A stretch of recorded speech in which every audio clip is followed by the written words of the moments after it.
So what we find in business is that it's really hard for businesses to get money, to get finance, unless it's backed by housing. And it's a real challenge, particularly for young entrepreneurs starting out that don't have property. And it's really, I feel, constraining the opportunities for New Zealand and New Zealand businesses.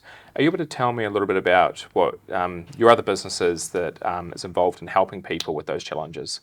I've got another business called Chaperon, helping business with banking, and we set that up for a couple of reasons. Look, it was pretty obvious 2 years ago that we're going to go through some tougher times, and during tougher times, businesses need a bit of help in regard to dealing with banks. But there's also a broader, more strategic consideration, and the more strategic consideration was that we're not going to get wealthier selling more expensive houses to each other.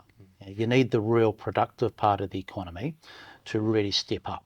And being in business is all about attracting the right people. It's about using labour capital efficiently, but it's also about actually attracting capital, getting money, investors to invest in business. And if I have a look at New Zealand's capital markets or the banking system, for a variety of reasons, whether that be the regulator, whether that be the risk weights that the Reserve Bank gets banks to use in regard to lending against the house versus a business, how much capital they need to hold against certain loans, a house versus a business, or the regulatory environment, the triple CFA, what we're seeing out of the government. Do they really understand what's going on here? The answer is no.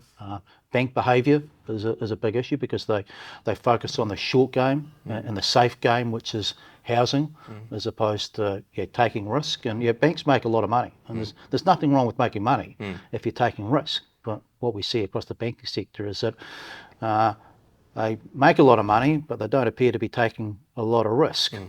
So they're pretty keen to secure everything up against the house, but then for some reason they'll charge you a business margin where they've got a highly securitized position against the house. So things are out of whack there. But there's another thing that we don't talk about, and we should, and it's just business acumen.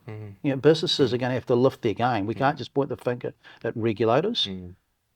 Businesses need to be accountable for putting in the right submissions. Take a little bit of time to put your proposal together. Put it through a bank lens, not just an accountant's lens, in regard to what are the risks. What are the steps do you have in place to manage those sort of risks going forward? But take the time.